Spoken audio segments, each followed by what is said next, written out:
morning and welcome back to the next session. So in this session I'm going to explain three more problems. See, in the previous video we already discussed about three problems related to the physics when it is at minimum deviation. So today I will consider one more problem related to the prism. Here in the problem number 4, what I sent to the group, just we can search there, same problem is available. Calculate the angle of the prism. Here is the problem they are given. Calculate the angle of the prism. So according to given data, first of all we should mention the given data here. So what we have to calculate here according to the given data? Calculate the angle of the prism. So angle of the prism is represented by A, that we need to calculate, which is equal to the angle of minimum deviation. So the second data they have given, angle of the prism is equal to angle of deviation, minimum deviation they have given. So delta m there. Instead of A, you can write delta m, but we have to calculate A. Deviation, if the refractive index is 1.5. So the next data is n. N is the representation of refractive index. Here n is given 1.5. Now, with the help of a formula which gives the relation between refractive index, angle of the prism and angle of minimum deviation, refractive index n is equal to sine of A plus delta m divided by 2 whole divided by sine A by 2. So this is the formula used for a prism when the prism is in minimum deviation position. Now given that delta m is replaced by A. So replace delta m by A, it will become n is equal to sine of A plus delta m is A, because according to given data, see here, the given data A is equal to delta m, is in place of delta m I am going to write A only, whole divided by 2. Here, so most of the students can doing the mistake, A plus A, 2A and 2 get cancelled. Don't do that one, because we have to consider a trigonometric rule here to cancel A by 2. Sine A by 2 here, right as it is. Now I want to split this A plus A whole divided by 2 as, so just you can watch carefully here. N is equal to sine of A by 2 plus A by 2 whole divided by, split 2 for both the terms to the numerator. Next in the denominator, sine of A by 2, right as it is. So use the formula. There is a formula, sine C plus sine t, sine of A plus B, we can say. Sine of A plus B can be written as sine A into cos B plus cos A into sine B. This is a standard trigonometric rule.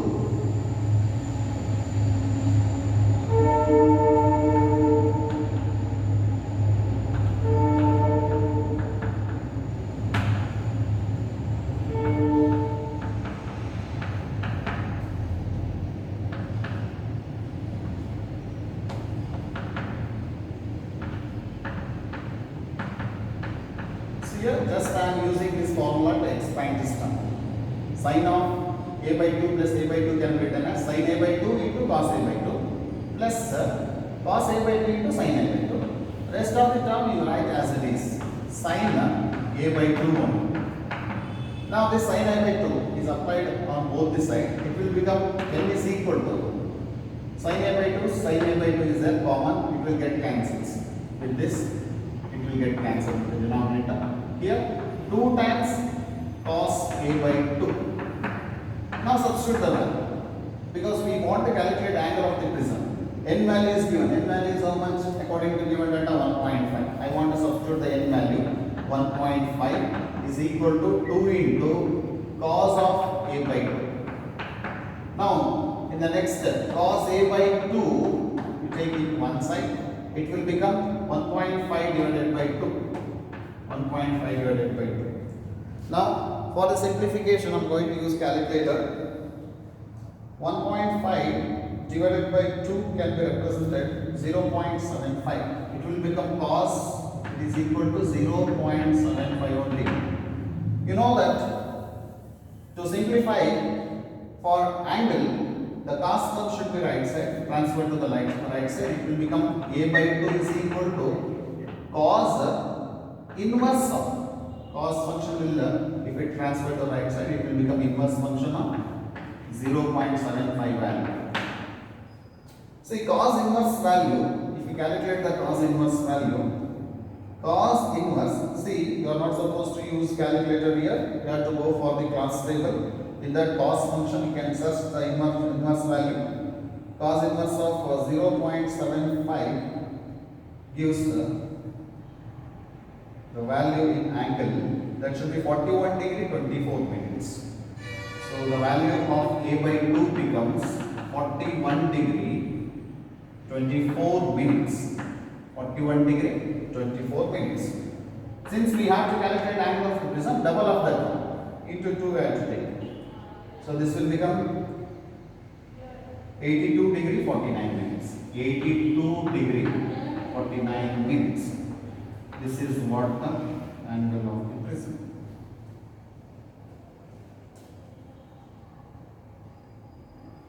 Right? Angle of the prism we are getting 82 degree 49 minutes. Okay, just to copy this okay,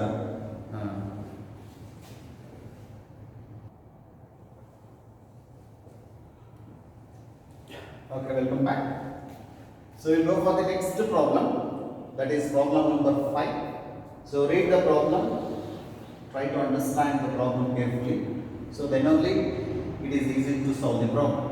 So according to the given problem, so by reading the problem, first you list out all the given data.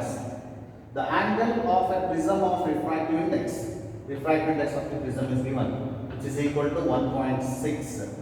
is 60 degree. Angle of the prism is also given. Angle of the prism is represented by 60 here, A.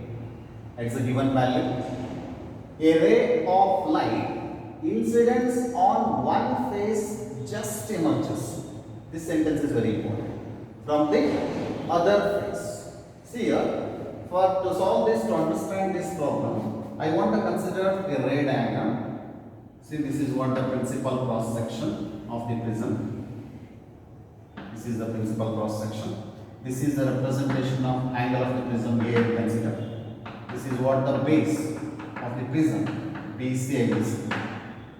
See, according to given data, a ray of light incident on one face just emerges from the other face. It is incident on one face, just emerges on the other face, means this is what the direction of the incident ray. Emergent ray. Incident at one face with some angle of inclination. So this is, let us consider this is what the angle, incident ray, and it is making an angle with normal. Normal means for this plane surface, the perpendicular line where the light is incident, this point is considered as the point of incident. To this line, I am going to write a perpendicular line, that is what we call them as normal. So now this becomes angle of incident, I1. Why I am taking I1? Because it is the first refracting surface. Emerges, it comes inside the prism and it will comes here. And incident here, instead of going outside, just grazes the surface. That is what I count. A ray of light incidence on one face just emerges. Incident on one face just emerges from the other face. Just emerges from the other face. Now this will become the refracted ray. So here also there is a normal. See, normal is the line which is perpendicular to the plane which is used for refraction. Now, just grazes means the angle between normal and the emergent ray. This angle, let us consider this angle is I2. I2 is equal to how much according to the ray diagram? 90 degree, perpendicular here. I1 we have to calculate. In the problem, we have to calculate I1. See, calculate the angle of incidence. This is what angle of incidence at the first phase. See, it is the first phase and this is the second phase. So, we have to calculate I1. So, to solve this problem, we have to apply Snell's law. Since they are not given any minimum deviation. So, this is different method, this is completely different method. But this is a problem related to prism only. Now, to the point here for the second surface, apply Snell's law from Snell's law. So, you know that why we are going to apply Snell's law? Since it can exhibit the phenomenon of refraction of light. If there is a refraction of light, oblique incident, it should satisfy Snell's law. So, the law states that light is traveling from here to here. I will consider I2 is the angle of incident, R2 is the angle of refraction. So, Snell's law says that n is equal to sin I2 divided by sin R2. So, with the help of this, we can calculate R2 value because n is given 1.6. I2 is also known value according to the given data, given condition. So, now what happens here? Sin R2 can be written as sin R2 is equal to sin I2. What is the value of I2 according to this ray diagram? 90 degree divided by n. N is how much? 1.6. You know the standard value, sin 90 is 1. So then the formula becomes sin R2 in the next step, sin R2 is equal to 1 divided by 1.6. Now you can calculate the angle. So the ratio 1 divided by 1.6 is equal to 0.625. Sin R2 is equal to 0.625. Since we want the angle R2, this angle we want R2. So R2 is equal to, transfer sign to the right side, that will become sin inverse. If I transfer sign to the right hand side, it will become sin inverse. So sin inverse of 0.625 we got. Now check that value. Sin inverse of 0.625. Sin inverse of 0.625 in terms of, I want to write the degree, 38 degree 40 minutes. We got the value of R2. R2 is equal to 38 degree 40 minutes. But in the problem, we are not supposed to calculate R2. We have to calculate I1. So now, to find if it is an R2, this angle becomes R1. For the first surface, I1 is angle of incident, R2 is the angle of refraction. For the second surface, I2 is the angle of incident, R2 is the angle of refraction. So, in the prism, we have a condition. We know that in a prism, what is the formula for angle of the prism in terms of angle of refractions? So, the formula is A is equal to R1 plus R2. Now, we already calculated the value of R2. A is given actually 60 degree. Then with the help of this formula, one can calculate the angle of refraction produced by the first refracting surface. It will become R1 is equal to A minus R2. Just transfer R to the right hand side. So which is equal to R1 is equal to A is how much? 60 degree. R2 how much you are getting? 40 degree. 38 degree 40 minutes. So while subtracting these two, see here 60 degree and 0 minute. Now it is 38 degree 40 minutes. So we are not supposed to subtract from 0 by any number. That's why we have to shift a 1 degree to its minute. This 60 degree can be written as 59. The rest of 1 degree can be written as 60 minutes because 1 degree is equal to 60 minutes. You know that. Now we subtract 40 minus 60 minus 40 is 20 minutes. 59 minus 38 you can take. 59 minus 38 will get 21 degree. Now we got the angle of refraction produced by the first refracting surface is 21 degree 20 minutes. So we got R1. But still we didn't get the final answer. The final answer we want is angle of refraction produced by the first surface. Therefore, again from Snell's law. Snell's law for first surface. Here we have to apply Snell's law for second surface. That's important. Snell's law here we apply. Now we have to apply Snell's law at this point. So here I1 is angle of incident, R1 is angle of refraction. According to Snell's law, if light is traveling from here to here, sine of angle of incident to the sine of angle of refraction. So it will become n is equal to, this is I1 we are represented, this one is R1 we are represented according to this ray diagram. Since we have taken the Snell's law for the first refracting surface. Now substitute the values. Sine I1 we have to calculate. I1 you write as it is. Sine R1 we already calculated. R1 value is how much here? 21 degree 20 minutes. Substitute that value 21 degree 20 minutes. Now substitute, simplify for this one as sine I1 is equal to, sine I1 is equal to cross multiplication n into, what is the value of n here? 1.6 into, I want the value of sine 21.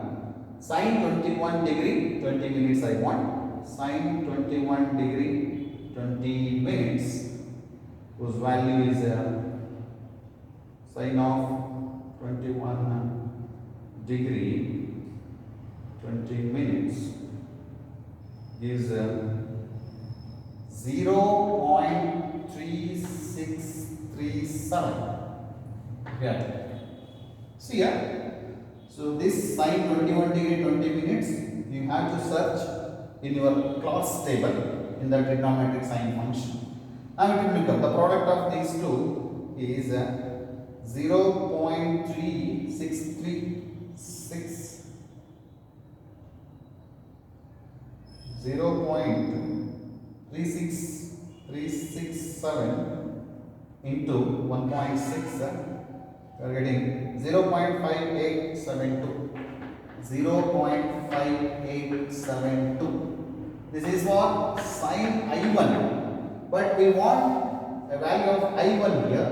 You know that we have done so many times in the previous problem also to simplify this type of equations. It will become sine inverse of this value 0.5872. Can repeat the same thing, but the other function is sine inverse. It will become I1 is equal to, I want sine inverse value here. Sine inverse of the answer is 35 degree 57 minutes. So this is the final answer what we need to calculate here. So I want to explain this problem once again. See, after reading the problem, first you write the ray diagram. Here ray diagram is required while solving this problem. See, the angle of prism is given. Angle of prism is 60 degree and refracted index of the prism is also given 1.6. A ray of light incident on one face. A ray of light is incident on one face. It is the first face and this is the second face. Right? Just emerges from the other face. Just emerges like this. Just emerges from the other face. Calculate the angle of incident at the first face. It means we have to calculate. This is angle of incidence. You know that angle of incidence is the angle between normal and the incident, right? Angle of refraction is the angle between the refracted ray and the normal. So for the first surface I1, R1, angle of incident, angle of refraction. For the second surface I2 is angle of refraction, I2 is angle of incident, R2 is angle of refraction. See, according to given data, we got the value of I2. I2 is 90 degree.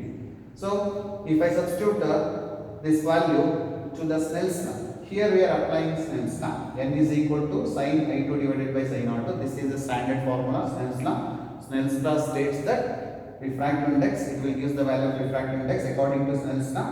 It is the ratio of the sine of angle of incident to the sine of angle of refraction is always constant for the given pair of media and given color of light. So mathematically that constant is refractive index, which is equal to sin I2 divided by sin R2 according to this point. So sin 91, after simplification we are getting the value of R2 in terms of an angle. Now R2 is got, and while calculating R1 there is a relation between angle of the prism and the angle of refractions. Angle of the prism is always equal to sum of the angle of refractions. So it will become A is equal to R1 plus R2. So from that equation, if we simplify for R1 by substituting the value of A and R2, we are getting R1 value. Now this R1 is used in the Snell's law applied to the first refracting surface. So if you go through here by simplifying all the terms, we will get the final equation. I mean final value, that is 35 degree 57 minutes. Right. So I kindly request from all the students, just practice in the paper. So after copying this problem, just go through the video and try to understand. If you have any problem, any doubts related to the explanation or any doubts related to the values, we can directly arise the question and send to my WhatsApp number. Right? So thank you. In the next session, I am going to explain the next coming problems.